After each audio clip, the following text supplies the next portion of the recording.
Okay, ladies and gentlemen, thank you for joining us again today. This is our episode where we begin talking about the separation of church and state.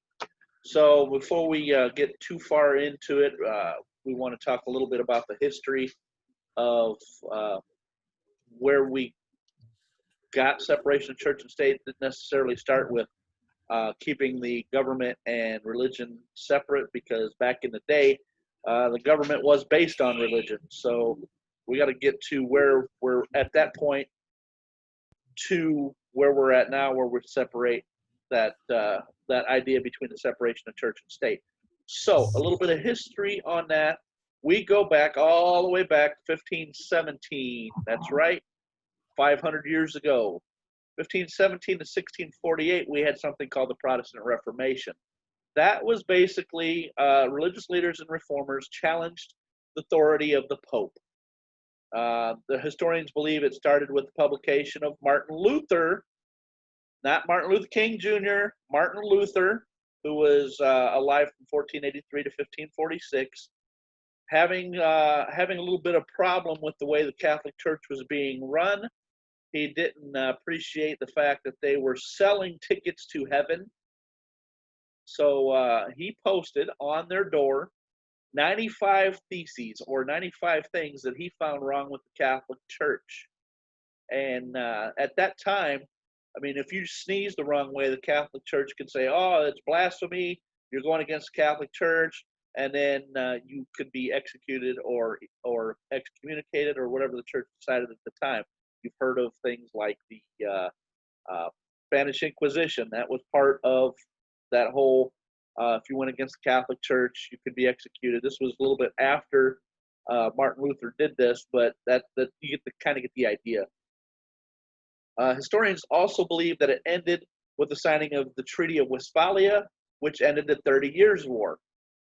So Martin Luther, basically, this guy, where we get Lutheranism, is basically who started the Protestant form of religion. Now, granted, Protestant and Catholicism are both Christian religions, but they approach it in different ways.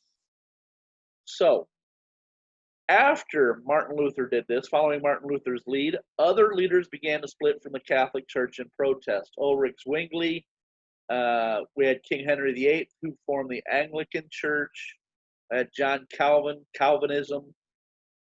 These splits would basically create the sense of animosity between Catholics and Protestants for centuries. Catholics and Protestants for centuries. Even now, we still have problems between Catholics and Protestants up until when I was in high school, 1989. When I was in high school, our marching band, we were supposed to go perform at the St. Patrick's Day parade in Dublin, Ireland. Well, about a month before we were supposed to go, Catholics in Ireland and Protestants from England kind of had a little bit of an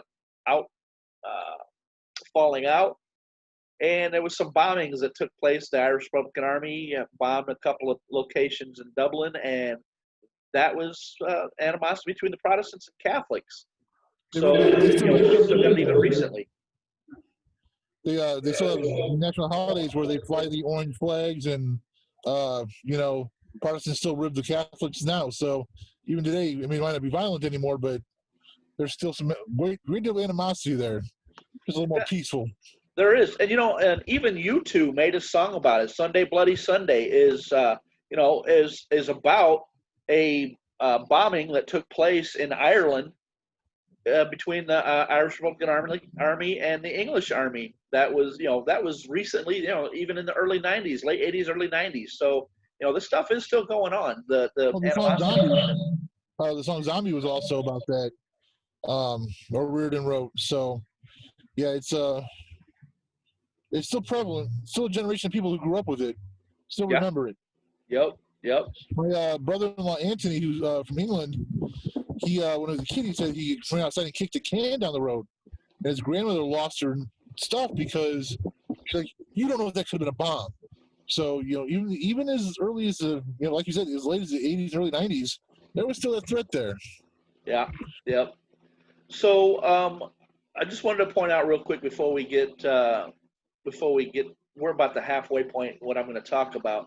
But before we get too far, I want to make sure I point out that on the website, our History Three Sides Facebook page, I will be posting the PowerPoint that I made for this. You can look at all the same information I'm giving you.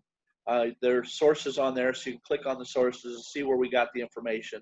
You can do that for the pictures that we have, see what websites we got the pictures from, all that sort of stuff. So if you want to check this stuff out yourself, so definitely check us out on History's Three Sides Facebook page. Now that you're here, subscribe to us on History's Three Sides YouTube. That way we can get some more subscriptions in here, and we can really get some things going. But I digress, and we go back to what we're talking about. Then there was this animosity between the Catholics and the Protestants. There was definitely some persecution going on there. Protestants and Catholics would spend the next 150 years persecuting each other. This depended on who was the king or queen of England at the time, or king or queen of France at the time. If the king was Protestant, then Catholics were persecuted. If the king was Catholic, then Protestants were persecuted. I don't know. Did I say that twice?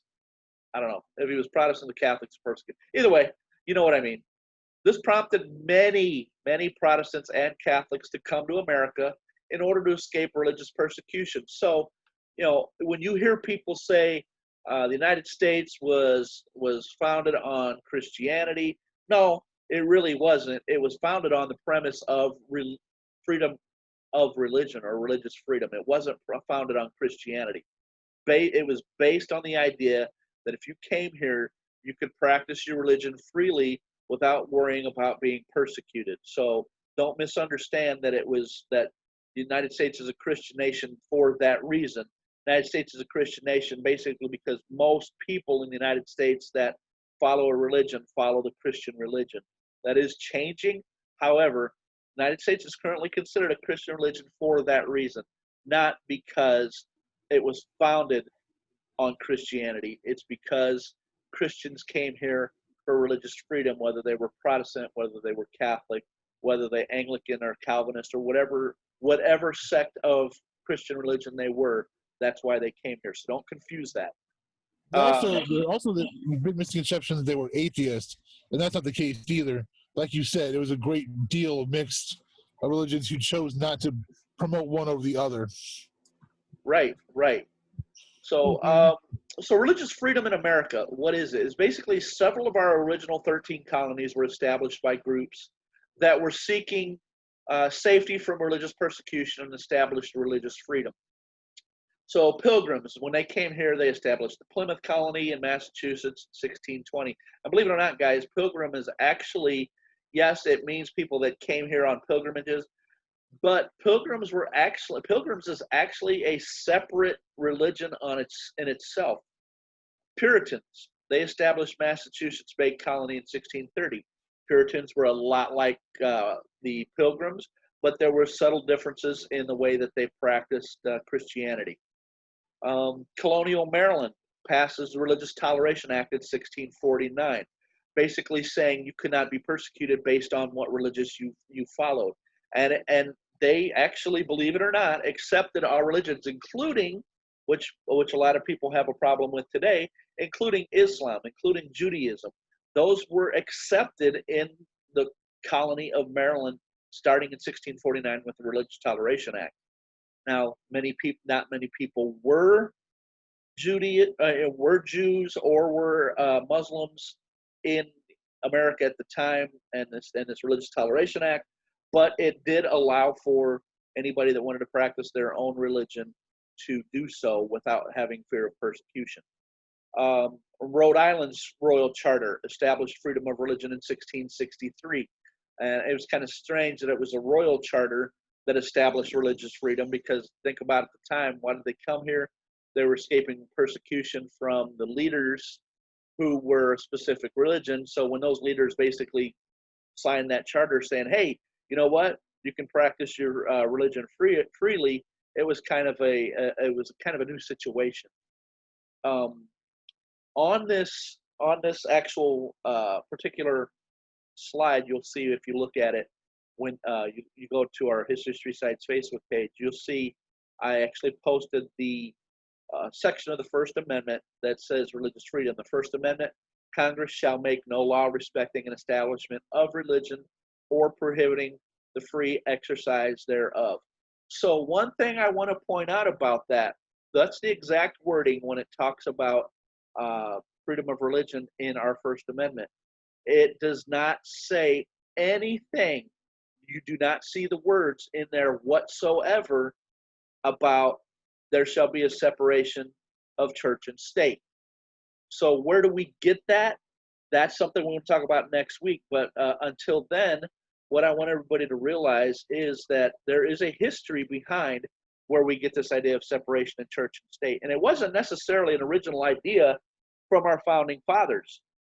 A little bit I'll talk about next week is how the Enlightenment and how philosophers like John Locke led to ideas that our founding fathers followed that would basically bring about the idea of separation of church and state. And really, it's never stated anywhere in our Constitution that there needs to be a separation of church and state. It's an idea that was kind of founded later on based on that Constitution, but it is an idea that is there. So, Ben, got any questions? I know it's a short show this week, but that's one of the things I wanted to try and do was try and keep the show between 15 and 20 minutes. No, it was a good intro, man. Gives a good doorway for next week to really discuss things a little more in depth. Okay. I know how passionate you are on the subject, so keep going. Yeah, and and that's what we're going to do next week. We'll talk about how we came to the idea of separation of church and state when it doesn't specifically say that in the Constitution. If it doesn't say that, how do we get it? Well, that's something we're going to talk about next week. So make sure you join us next week when we talk about that. Make sure you jump on our Facebook page if you haven't already. History 3 Sides, become a member. It doesn't take anything. All you have to do is answer 3 questions, basically about why you're interested in history, what you like about history, your favorite time frame or favorite historical topic. And that's basically all that you need to do. There's no, you don't have to pay for it. There's nothing extraneous. You don't have to make a certain amount of posts every so often. It's just a matter of, adding yourself so you can find out different things that we're going to do. Because eventually, throughout the year, there's going to be times that Ben and I take field trips, especially when we talk about some of the American history. We talk about World War I. There's actually reenactments in Illinois. We're both in Indiana. There's reenactments in Illinois of World War I. You got Civil War reenactments that we both very interested in. There's World War II reenactments across the country, even though there was really no battles fought here on the constitutional United States or continental United States. There's still reenactments here because we were involved in it. So there's all kinds of things. Feast of the Hunter's Moon. We're talking about the Tecumseh and William Henry Harrison. You got William Henry Harrison in Vincennes, his home in Vincennes. So you got things like that. George Rogers Clark took a lot of the things that he did came through southern Indiana. You got Matt Anthony Wayne. The reason Fort Wayne in Indiana is named after him is because a lot of the things that he was doing in Indiana. So there's all kinds of history around here that we're going to take field trips for. So we'll get to that. So make sure that you join us on our Facebook page, History 3 Sides. Make sure you subscribe to our History 3 Sides YouTube page, and we'll provide you with as much information as we can. Next week, we'll finish up this topic of separation of church and state. Before the following week, we start getting into actual history, maybe some world history stuff.